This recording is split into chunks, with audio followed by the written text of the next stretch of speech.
नमस्कार, खबरगांव में आपका स्वागत है। और भारत ने ऑस्ट्रेलिया का घमंड चूर चूर कर दिया है, इसलिए क्योंकि 2023 का जो जख्म था वो ताज़ा था और आज उस जख्म को मरहम लगा करके बहुत कायदे से साफ किया गया है। या यूं कह सकते हैं कि ऑस्ट्रेलिया जो एक हवा बनी हुई थी कि भाई बहुत बड़ी टीम है, जिस भी चैंपियंस ट्रॉफी में जाती है, जिस भी आईसीसी टूर्नामेंट में जाती है, वहां पर कहते हैं कि पहले कैसे भी रहें, बाद में कैसे भी रहें, मगर आईसीसी टूर्नामेंट में वो तोप हो जाती है। मगर आज उस तोप का गोला किस तरह से फिस हुआ है वो हम सब ने देखा, और कितनी बुरी तरह से फिस हुआ है। क्योंकि कोई भी जो हमारे स्पिनर्स हैं, हमारे टीम के स्पिनर्स हैं, उन्होंने जबरदस्त गेंदबाजी की, चाहे वरुण चक्रवर्ती हो, अक्षर पटेल हो, चाहे कुलदीप यादव हो, या फिर रविंद्र जडेजा हो, सब ने एकदम बेहतरीन गेंदबाजी की। इसके बाद जब बल्लेबाजी की बात आई तो फिर कौन भूल सकता है, जब सब कुछ फेल हो जाए तब मिस्टर डिपेंडेबल हमारे देश के, हमारी क्रिकेट टीम के विराट कोहली। आप कहीं पर भी किसी भी सूखे में खड़े हो जाइए, आपको विराट कोहली वहां से रन निकाल करके देंगे, आपको मैच जिता करके देंगे। और ऑस्ट्रेलिया के सामने आज यही रहा। अब हो सकता है कुछ लोग ये कहें कि भारत इसलिए जीत गया क्योंकि ऑस्ट्रेलिया के पास वो टीम नहीं थी, पैट कमिंस नहीं थे, हेजलवुड नहीं थे, मिचेल स्टार्क नहीं थे। मगर टीम तो थी ना साहब। पहले मुकाबले में जिस तरह से उन्होंने बल्लेबाजी की थी, जिस तरह से मारा था, यानी कि उनकी टीम मजबूत थी। मगर भारतीय गेंदबाजों के सामने, भारतीय बल्लेबाजों के सामने वो जिस तरह से बिखरे हैं, वो दिखाता है कि ऑस्ट्रेलिया टीम तो मजबूत है, मगर 19 पे 20 नहीं। अगर ऑस्ट्रेलिया 10 है तो भारत 20 है। आप इस तरह से इस समय भांप सकते हैं। फिर दुबई की पिच पे जिस तरह से लगातार, आपको पता है कि रोहित शर्मा टॉस हार रहे थे, लगातार टॉस हार रहे थे, आज भी वो टॉस हारे और स्टीव स्मिथ ने गेंदबाजी चुन ली, माफ कीजिएगा बल्लेबाजी चुन ली। उन्होंने अच्छे खासे 267 रन बनाए, 264 रन बनाए। 264 रन बनाने के बावजूद वो रन को डिफेंड नहीं कर पाए, जबकि कहा जाता है कि इस पिच पर रन डिफेंड हो जाते हैं, ज्यादा रन दूसरी टीम जो होती है वो बना नहीं पाती, इसलिए बनाने की कोशिश करती है। यानी गेंदबाजी ओवरऑल यहां पर अच्छी होती है। तो कितना भी धांसू बल्लेबाज हो, विध्वंसक बल्लेबाज हो, वो स्पिनर्स की फिरकी में फंसता ही है। और आज इसी को लेकर के तमाम रिकॉर्ड्स भी बने। इन सब चीजों पर हमको कुणाल बताएंगे, जानकारी देंगे कि क्या क्या हुआ आज के मुकाबले में। मगर उससे पहले एक बात ये बताना जरूरी है कि पाकिस्तान सॉरी, क्योंकि आपसे आपका फाइनल छिन गया है। हो सकता था आप तो मैच हार गए थे, मगर आपके देश में फाइनल खेला जाता। अब भारत जीत गया है, भारत फाइनल में पहुंच गया है। तो कोई भी देश, जब न्यूजीलैंड या साउथ अफ्रीका में कोई भी देश जीते तो वो ट्रेवल करेगा दुबई के लिए, दुबई में मैच उसको खेलना पड़ेगा फाइनल। देखते हैं कौन होता है। फिलहाल आज के मैच पर आते हैं।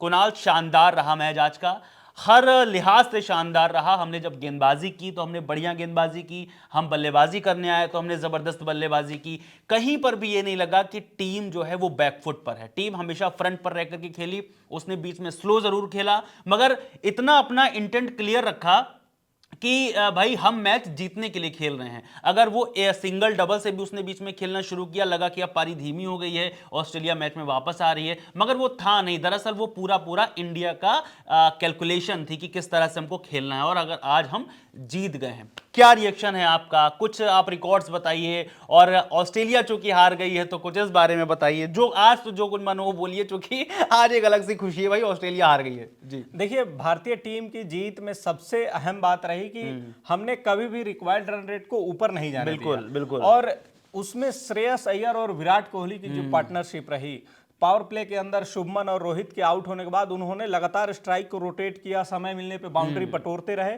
और उसके बाद टीम को मुसीबत से निकाला। मुसीबत से निकालने के बाद श्रेयस एक कट शॉट खेलने के चक्कर में आउट हो गए, लेकिन विराट टिके रहे। और उन्होंने बताया कि क्यों वो चेज मास्टर कहते हैं, उन्होंने रन चेज में 8000 वनडे रन पूरे कर लिए। ये बड़ा अच्छा रिकॉर्ड बना लिया कि अपने करियर में 14000 समथिंग रन बनाए हैं, लेकिन जिसमें से 8000 चेज में आए हैं। क्या बात है, तो ऐसे ही उन्हें रन चेज मास्टर नहीं कहा जाता। इसके अलावा आज उन्होंने आईसीसी ओडीआई इवेंट में, यानी कि चैंपियंस ट्रॉफी और वर्ल्ड कप को मिला करके 24वीं बार 50 प्लस स्कोर किया है। इस मामले में उन्होंने सचिन तेंदुलकर का रिकॉर्ड तोड़ा है। सचिन ने 23 बार ये कारनामा करके दिखाया, 58 मैच में शायद, और इन्होंने 53 मैच में ही कर लिया है। हाँ, ये 54वीं या 53वीं पारी थी और सचिन ने 58 या 59 पारियां खेली थी।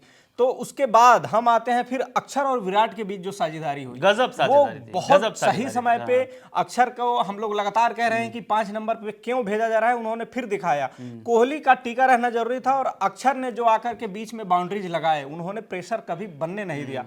अक्षर आउट हो गए, एक शानदार गेंद थी नाथन एलिस की। उसके बाद फिर केएल राहुल आए, केएल राहुल ने भी आकर के बढ़िया बैटिंग की। केएल राहुल ने इतना बता दिया है कि आप लोग जो पिछले कुछ दिनों से उन्हें क्रिटिसाइज कर रहे थे वो कंसिस्टेंट हो सकते हैं, वो बिल्कुल ठीक है, गड़बड़ हुआ, उन्होंने अगले मैच के लिए अपनी फॉर्म बता दी है कि हम अगले मैच के लिए तैयार हैं। यही चीज मैंने पिछले वीडियोस में भी कहा कि केएल राहुल को हटाना नहीं चाहिए, क्योंकि उन्होंने कोई गलती नहीं की है। केएल राहुल से विकेट कीपिंग में थोड़ी बहुत गलतियां हुई थी, लेकिन बल्लेबाजी में उन्होंने कोई गलती नहीं की। उन्हें जितने मौके मिल रहे थे उसमें वो रन बना रहे थे।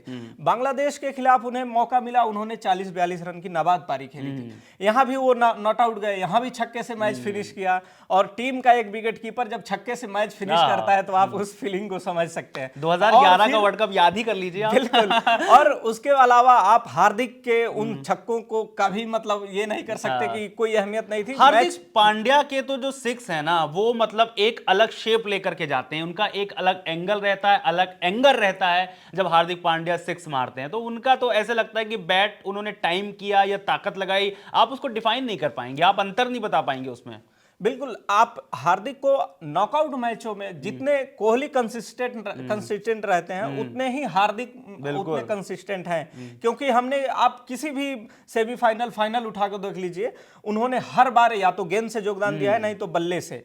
आज उन्होंने गेंद से भी विकेट चटकाए, आखिरी विकेट आई थिंक उन्होंने लिया था और वो मैच खत्म करके गए। उन्होंने जब विराट कोहली आउट हुए तो उस समय 44 गेंद में 40 रन की जरूरत थी, उस समय तक मैच फंसा हुआ था। और उसके बाद हार्दिक पांड्या आते हैं, लगातार 2-3 छक्के मारे और फिर मैच खत्म। बिल्कुल सही बात है।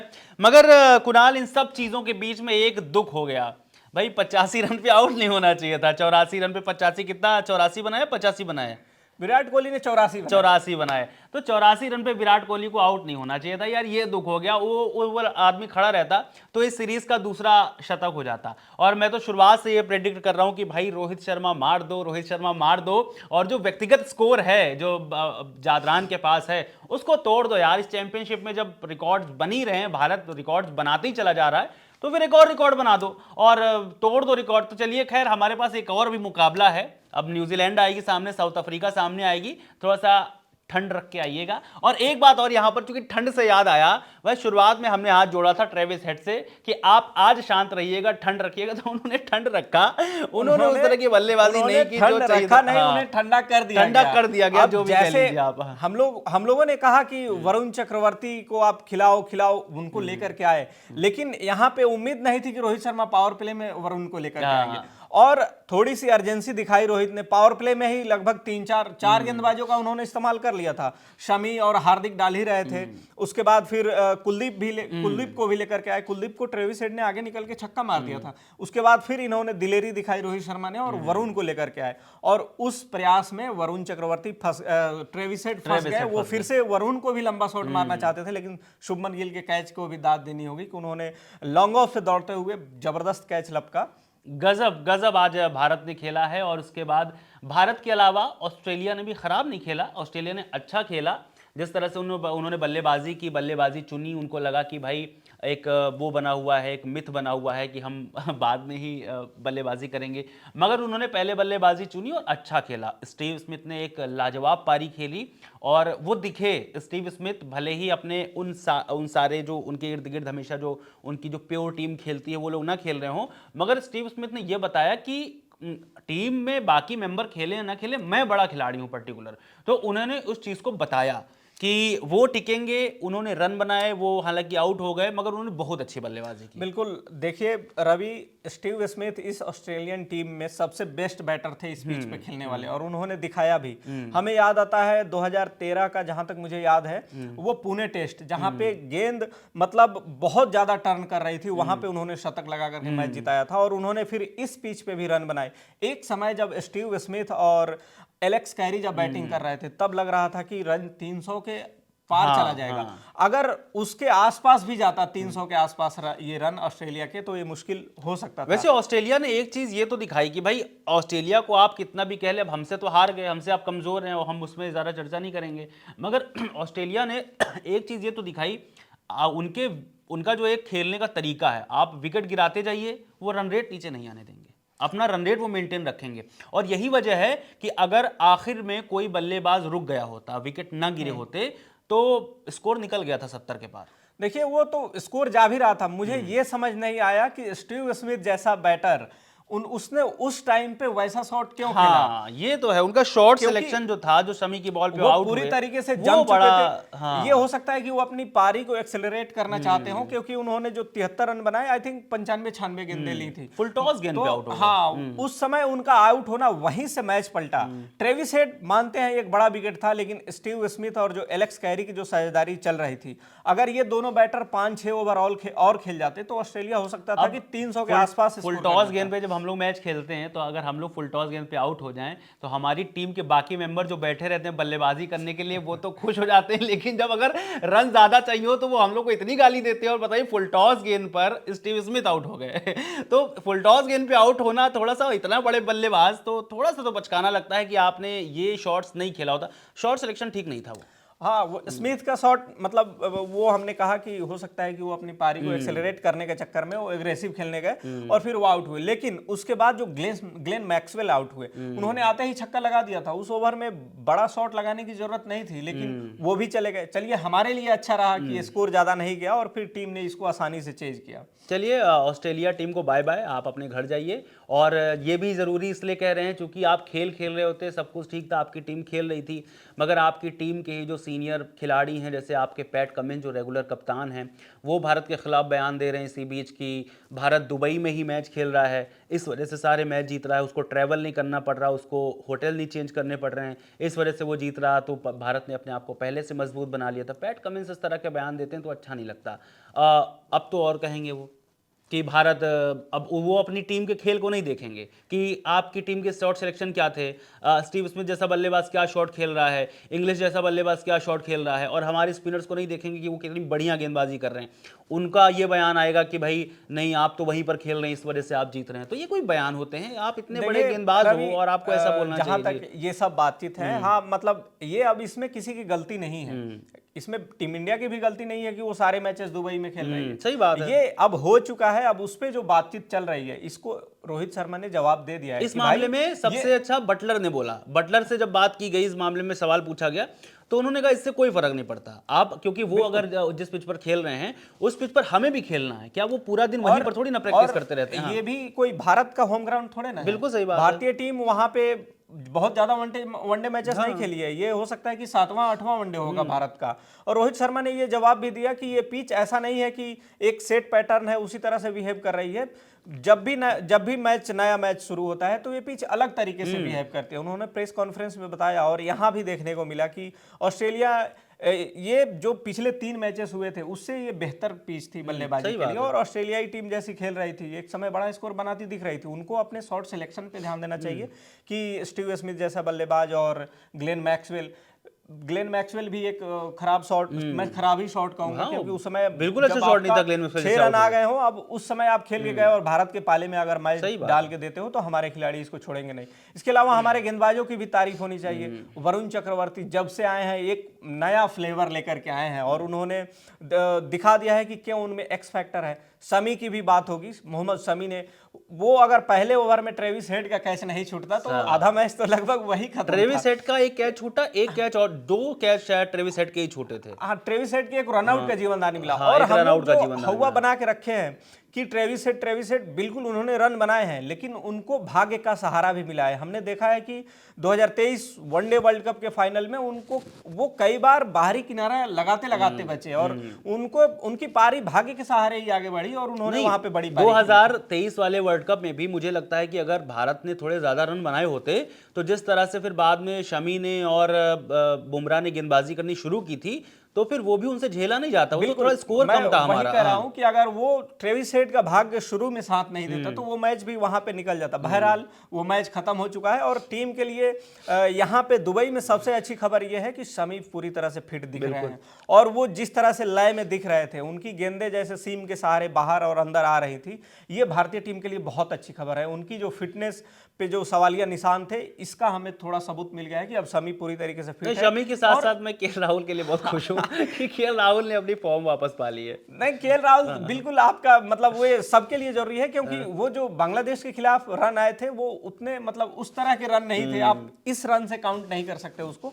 तो ये पारी भी बहुत अच्छी थी केएल राहुल की, और ये फाइनल में टीम एक तरीके से, अब कोई भी टीम आए, अब मुझे नहीं लगता कि इस टीम को फर्क पड़ना चाहिए, चाहे साउथ अफ्रीका आ जाए या न्यूजीलैंड आ जाए। एक डिमांड और है भारतीय टीम से मेरी कि भाई रोहित शर्मा से चाहता हूं कि आप चल जाइए। आपसे पर्टिकुलर इसलिए चाहता हूं क्योंकि जिस तरह की दुबई की पिच है, कोई और बल्लेबाज हमारी टीम में आपकी तरह इंटेंट नहीं रखता, जो खेलने के लिए जब खड़ा हो तो वो दुबई को भी वैसी ही पिच समझे जैसी लाहौर और शाह होती हैं, कराची की पिचें पाटा पिचें होती हैं। तो रोहित शर्मा के लिए हर पिच वैसे ही होती है। जब वो मारना शुरू करते हैं तो उनके लिए कोई बॉलर नहीं, कोई स्पिनर नहीं, कोई तेज गेंदबाज नहीं, वो अपनी तरह से ही खेलते हैं। और आज भी जब उन्होंने खेलना शुरू किया तो शुरुआत में ऐसे ही खेल रहे थे, लगा कि रोहित शर्मा बड़ा स्कोर बना देंगे, हम भी खुश हो गए कि भाई हमारी बात सच साबित हो जाएगी और रोहित शर्मा कोई बड़ा स्कोर कर जाएंगे, मगर नहीं कर पाए। कोई बात नहीं, रोहित शर्मा अच्छी कप्तानी कर रहे हैं, उन्होंने मैच जिताया।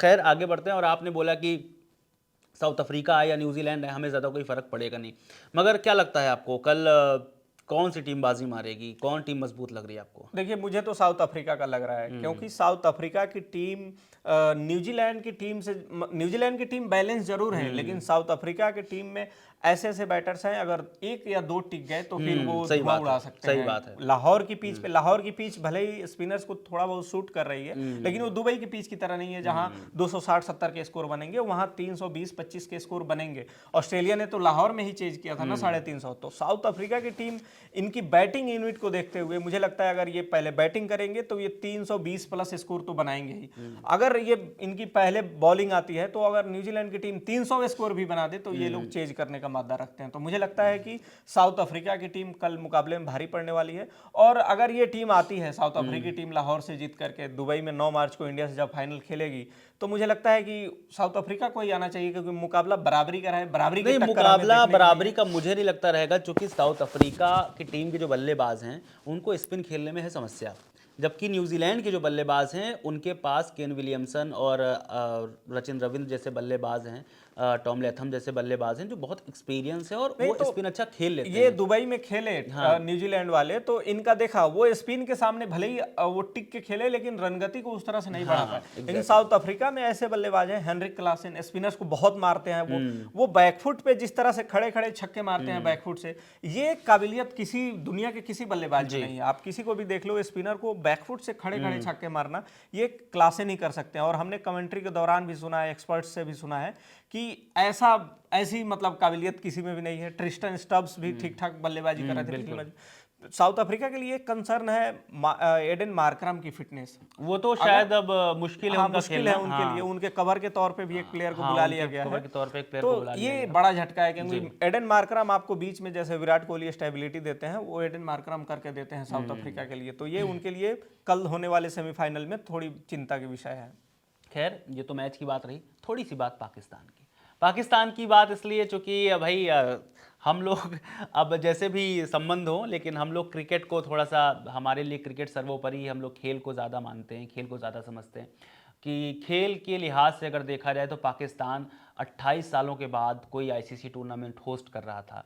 पाकिस्तान हार गया, बहुत शर्मनाक हारा, मगर एक चीज़ थी कि शायद पाकिस्तान में टूर्नामेंट होता, मतलब फाइनल होता, वो लोग भी ये चाहते होंगे, मगर नहीं हुआ। इसके लिए मुझे लगता है कि पूरा देश कह सकता था कि हाँ ये उनके लिए दुख की बात है, सब कुछ है। मगर यार कुणाल, जिस तरह से पाकिस्तान से बयान आए, मतलब सोचिए आप, इंजमामुल हक जो इतने सिंसियर खिलाड़ी कहे जाते हैं, शांत रहते थे, कभी ज़्यादा बोलते नहीं थे, अच्छी बल्लेबाजी करते थे, फिर अपना पवेलियन चले जाते थे, कैप्टनसी करते थे, मगर जब वो कह रहे हैं कि भाई अगर भारत अपने सारे मुकाबले दुबई में खेल रहा है तो आईपीएल को बायकॉट करिए, तो अब आप ऐसी भाषा अगर आप इस्तेमाल करेंगे तो आपके लिए अगर कोई सिंपैथी दिखाना चाहे भी तो कैसे दिखाएगा?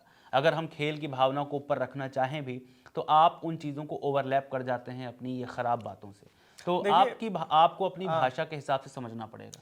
देखिए, जो इंजमामुल हक ने जो बात कही कि आईपीएल को बायकॉट करिए, कोई मतलब ऐसा दुनिया में कोई दुनिया का क्रिकेट बोर्ड नहीं है जो आईपीएल को बायकॉट करना चाहेगा। सही बात है। जो भी प्लेयर्स आते हैं उनकी जो कमाई होती है उस कमाई से बोर्ड को भी हिस्सा मिलता है। बिल्कुल। और यहाँ तक कि आईपीएल को बॉयकॉट करने कह रहे हैं इंजमामुल हक। अभी बीच में 2-3 साल पहले तक जो प्लेयर्स आते थे आईपीएल में, उनको आईपीएल मान लीजिए आईपीएल ऑक्शन में वो बिक गए, जैसे जेसन रॉय ने किया था 2-3 बार कि आईपीएल ऑक्शन में बिक गए, आपकी कीमत कम लगी तो आपने सीजन शुरू होने से पहले विड्रॉ कर लिया कि भैया हम नहीं खेलेंगे। इस बार आईपीएल ने रूल ऐसे बनाए कि अब बाकी देशों के बोर्ड ने भी अपने खिलाड़ियों की उपलब्धता पे हामी भर दी है कि हमारे खिलाड़ी पूरे सीजन के लिए उपलब्ध रहेंगे। और आईपीएल ने तो यहाँ तक कि नियम लगा दिया है, अगर आप बीच सीजन से नाम वापस लोगे बिना किसी कारण के, आपको 2 साल के लिए बैन भी कर देंगे। तो ये इंजमाम साहब पता नहीं कैसी बातें कर रहे हैं, किसी बोर्ड ऐसा कोई नहीं करना चाहेगा। और वो कहते हैं कि वो कहना चाह रहे हैं कि भारत के खिलाड़ी को, बीसीसीआई भी भारतीय खिलाड़ियों को रिलीज करे कि ये दुनिया की सारी लीग्स में खेलें। लेकिन हमारे साथ समस्या क्या है, अगर हम मान लीजिए दुनिया के सारे लीग्स कब होते हैं, नवंबर से लेकर के फरवरी तक, उसके बाद आईपीएल होता है, और नवंबर से फरवरी के बीच में हमारा घरेलू सीजन भी होता है। तो बीसीसीआई का मेन कारण है प्लेयर्स को नहीं रिलीज करने का दुनिया के बाकी लीग्स में खेलने के लिए, कि अगर मान लीजिए बीसीसीआई प्लेयर्स को रिलीज करने लगे, जो हमारे प्लेयर्स इंटरनेशनल मैच खेल रहे हैं वो चलिए टीम के साथ बिजी हैं, जो नहीं खेल रहे हैं अगर वो दुनिया के लीग्स में खेलने चले गए, हमारे घरेलू क्रिकेट का क्या होगा? सही बात है। क्या इसका रोमांच रहेगा या फिर कोई महत्व रह जाएगा? तो मेन कारण यही है। दुनिया के आप किसी भी टीम को देखिए जिनका अपना घरेलू सीजन चल रहा है वो अपने घरेलू क्रिकेट में खेलते हैं, बाकी फ्री रहते हैं तो आते हैं आईपीएल। पाकिस्तान टीम हारने के बाद पाकिस्तान में बड़ा बदलाव भी हो चुका है। दरअसल न्यूजीलैंड के लिए जाने वाली है पाकिस्तान टीम, उनके साथ ये अपने ही देश में खेलने वाले हैं, न्यूजीलैंड जाने वाले हैं।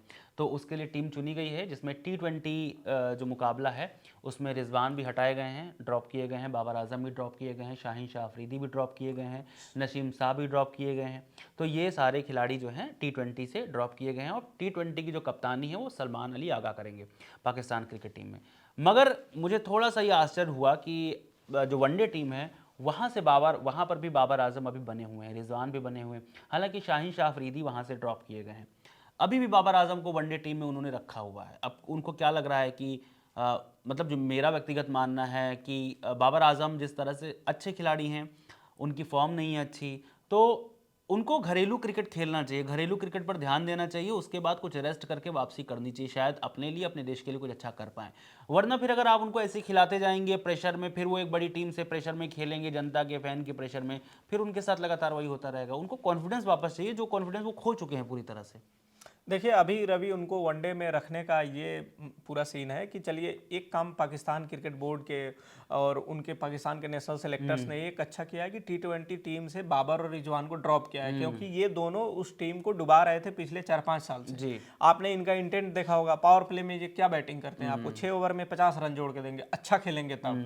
लेकिन आजकल वो मॉडर्न क्रिकेट में वैसी बैटिंग नहीं हो रही। आपको अगर जम गए तो पावर प्ले में आप कम से कम 60+ बना के जाइए, बिल्कुल, जिसमें बाबर और रिजवान ये अपना पर्सनल जो माइलस्टोन होता था उस पर फोकस करते थे। ये अच्छा फैसला है, उनको ड्रॉप किया गया। हाँ, वनडे टीम में बाबर की जगह बनती है, उनको रखा गया है। अभी क्या है कि आप जो कह रहे हैं कि घरेलू क्रिकेट में जाते, तो अभी कोई पाकिस्तान का घरेलू क्रिकेट नहीं हो रहा है। जो टीम न्यूजीलैंड के साथ जा रही है उसके बाद ये लोग फिर वहां से लौटेंगे तो अपना PSL खेलने में व्यस्त हो जाएंगे, तो PSL में सेंचुरी मारेंगे क्योंकि वो PSL में ही सेंचुरी मारते हैं और वहीं से किंग बन के आ जाते हैं। चलिए खैर जी, और कुछ जोड़ना चाहेंगे आप? अभी तो मैं देख रहा हूं कि उनके कोच भी बदल रहे हैं। आकिब जावेद, जिनको अभी अंतरिम कोच बना के उन्होंने चैंपियंस ट्रॉफी में भी लेकर के आए, यहाँ भी बुरी तरह से हार हुई। पाकिस्तान की तो परंपरा है कि कोच पर हमेशा दबाव डाल देते हैं वो। अब वहाँ क्या है कि PCB में मैनेजमेंट बदला, कोच बदल दो जी, कप्तान बदल दो जी, इस तरह से चीजें चल रही होती है। अब हो सकता है अभी मोहसिन नकवी है, किसी और के हाथ में कमान आई तो फिर कप्तान और फिर ये बदल जाएंगे। तो अभी न्यूजीलैंड दौरे तक आकिब जावेद कोच बने हुए हैं, और इस बीच पाकिस्तान क्रिकेट बोर्ड ने अपने प्रेस रिलीज में कहा कि हमने मतलब नए कोच की तलाश भी शुरू कर दिया है। चलिए, आप तलाशिए नया कोच। और क्या नाम है उनका, मैं नाम भूल रहा हूँ, युवराज सिंह के पिताजी का, योगराज सिंह। उन्होंने भी कहा है कि अगर पाकिस्तान मुझे बुलाना चाहे तो मैं भी चला आऊँगा। अगर युवराज सिंह आपको पसंद है, अगर आप हमारी बात सुन पा रहे हैं तो देख लीजिएगा, अगर वो आपके पास आना चाहें। और इतनी तो गारंटी है कि जिस तरह से उन्होंने शुभमन गिल को बनाया है और बाकी बल्लेबाजों को बनाया है, तो आपके किसी भी कोच से तो बहुत ही बेहतर हैं। तो जिस तरह से वो बात कर रहे हैं आपके लिए बहुत फ़ायदेमंद है। खैर, आज का मुकाबला बड़ा शानदार रहा, भारत ने जीत हासिल की, ऑस्ट्रेलिया का घमंड टूटा। जो वो कहता था कि नहीं मैं सबसे बड़ा देश हूँ और मैं क्रिकेट के मामले में किसी से पीछे नहीं हूँ। और स्टीव स्मिथ का बयान भी आया था कि हमारे पास ट्रेविस हेड हैं। तो देख लिया आपने क्या ट्रेविस हेड हैं। और 2023 में जीत भले गए थे, मगर क्या हुआ था कुणाल ने आपको बताया, बाकी आपको पता ही होगा।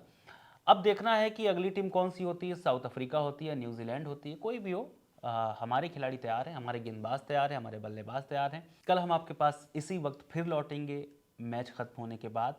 एक एक क्रिकेट की बारीकियां बताएंगे, क्रिकेट में किस खिलाड़ी ने कैसे खेला ये बताएंगे, पिच का मिजाज कैसा था ये भी बताएंगे। खबर गांव के साथ बस ऐसे ही बने रहिए, सब्सक्राइब करते रहिए, शेयर करते रहिए। बहुत शुक्रिया।